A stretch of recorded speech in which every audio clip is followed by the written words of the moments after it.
bienvenue dans cette nouvelle vidéo, ici c'est Claire, et aujourd'hui je voulais vous raconter une petite histoire et vous donner 3 clés pour savoir, mais par où commencer. Cette petite histoire, donc je discutais avec un ami récemment, et il me parlait du nouveau job qu'il avait envie de faire, mais il savait pas, il a plein d'idées pour savoir quel job il va faire maintenant, que ce soit prof de sport, prof de yoga, enseignant, psy, enfin plein de choses, plein d'idées qui fourmillent dans sa tête. Et il m'a confié ses difficultés par contre à choisir et à se dire mais par où commencer en fait.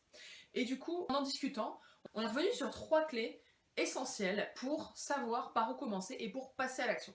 La première clé, c'est d'écrire son objectif. Je sais ça paraît très simple et beaucoup me diront oui mais moi mon objectif je l'ai en tête, c'est bon, je sais ce que je veux faire. Sachez qu'un objectif qui n'est pas écrit sur un papier ou sur un ordinateur, ou sur un tableau pourquoi pas, n'est pas un objectif, c'est une idée. D'accord? Ce n'est pas un objectif, c'est une idée. Donc la première chose à faire, c'est d'écrire sur un papier ce que vous voulez faire, votre objectif.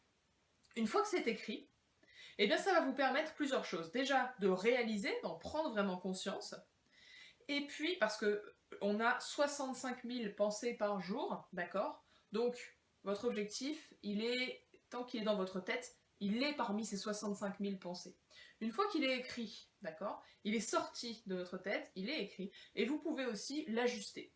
Je prends un exemple. Si par exemple vous pensez que votre objectif c'est de voyager aux États-Unis, vous le notez, et une fois que c'est écrit, qu'est-ce qui se passe? C'est qu'en fait vous allez vous rendre compte que c'est pas ça finalement que vous voulez faire. C'est pas voyager aux États-Unis, c'est pas voyager aux États-Unis, c'est tout simplement découvrir un nouveau pays.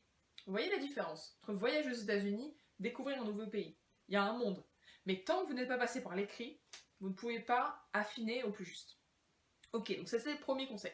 Le deuxième conseil, c'est d'arrêter de s'auto-saboter tout seul au bout de 2 secondes. Je dis ça pourquoi? Parce que mon ami, quand il m'expliquait un petit peu ce qu'il avait envie de faire, il commençait à me dire « Alors ouais, tu vois, je pourrais être prof de sport, mais ouais, non, ça c'est pas pour moi.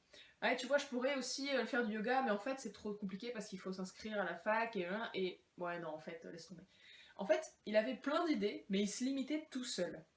Et ça, on en parlera dans une prochaine vidéo, mais ce qui se passe, c'est que dans les 2 secondes où vous émettez une idée ou un objectif, en gros, vous avez 2 secondes après avoir émis un objectif pour qu'il soit attaqué, entre guillemets, par une croyance limitante. On fonctionne comme ça. Ça veut dire que si vous ne faites pas attention, quand vous allez vous motiver et puis formuler un objectif, dans les 2 secondes, en principe, il y a une croyance limitante qui va venir vous saboter un petit peu. Que ce soit j'ai pas le temps, c'est pas pour moi, c'est trop compliqué.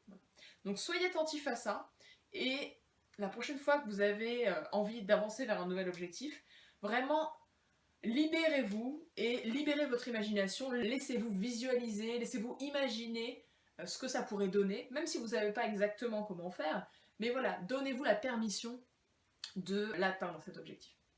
Et enfin, la troisième clé, donc, ça va être de vraiment consacrer du temps pour passer à l'action dans cet objectif. Concrètement, ça veut dire quoi? Ça veut dire que mon ami, à l'issue de cette discussion, il a décidé de passer au moins 1 heure par jour, et donc il l'a noté dans son agenda, même dans son bullet journal, à quel moment il allait travailler là-dessus. D'accord? C'est-à-dire, c'est pas demain je m'y mets, non, c'est pas ce que je veux dire. Ce que je veux dire, c'est vraiment d'être précis. Demain, de 14h à 15h, je vais me mettre devant mon ordinateur, par exemple, et je vais chercher pendant 1 heure des renseignements sur prof de yoga, par exemple. Là, à votre avis, quand on a quelque chose de défini comme ça, à votre avis, est-ce que ça vous donne envie de le faire ou pas?